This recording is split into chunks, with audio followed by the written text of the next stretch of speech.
Welcome to GIX 911, where we give you the truth and facts that will get you results.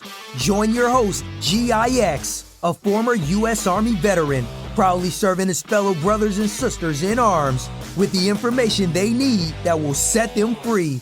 Join him as he goes into details on what you need to know before joining the U.S. military and what you need to know before exiting. Let's get this party started.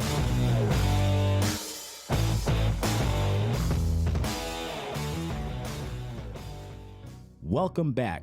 I'm your host, Gix, and today we're going to be talking about disabilities that appear within 1 year after discharge.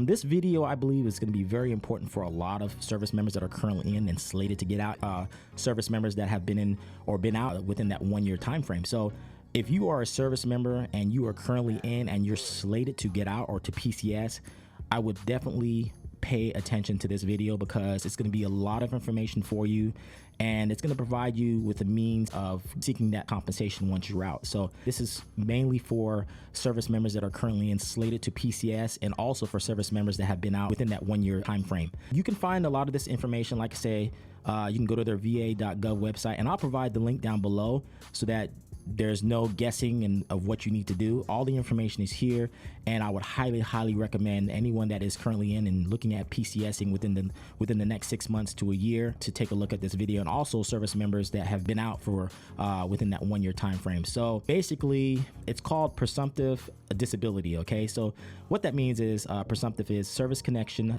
VA presumes that certain disabilities were caused by military service. Okay, so this is because of the unique circumstances of a specific veteran's military service. So if it is a presumed condition and is diagnosed in a veteran in a certain group, they can be awarded disability compensation. So keep that in mind.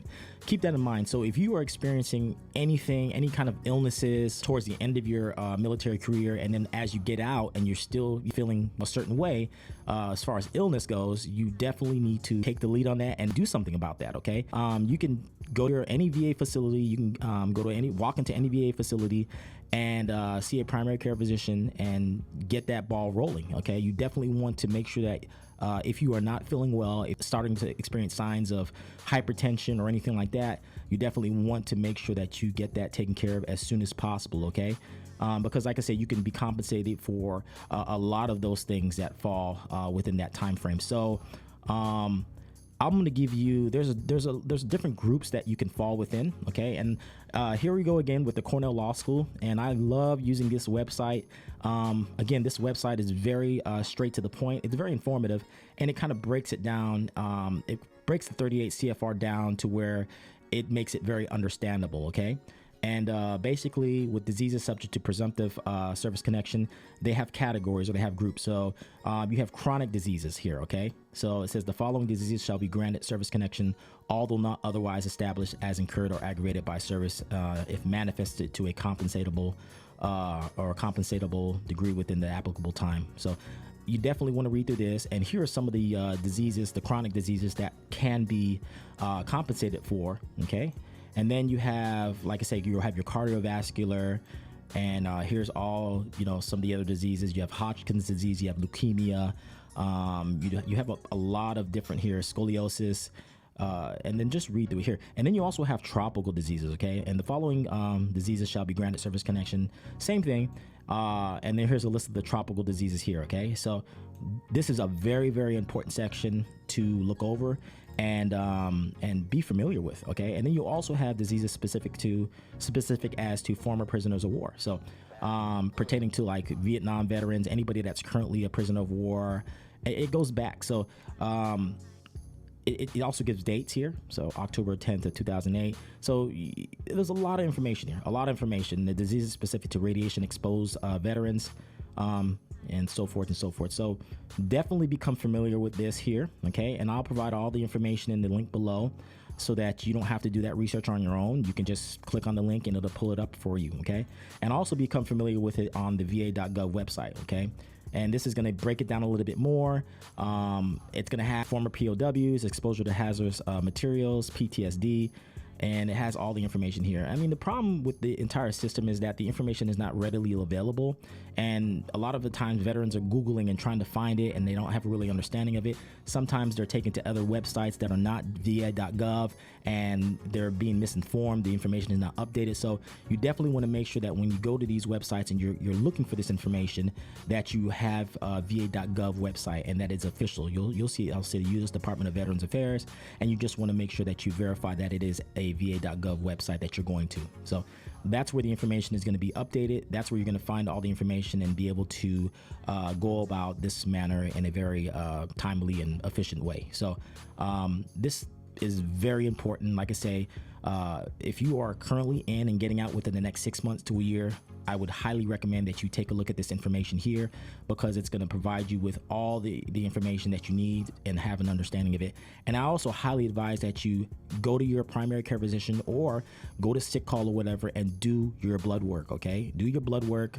Let the doctors know of anything that you are experiencing, in that time frame, so that upon discharge that you could be properly compensated for. It doesn't necessarily have to be in your records for 3 or 4 years. If it's something that you're feeling and you feel that it is related to the military, you need to follow up and you need to make sure you document that information. Okay.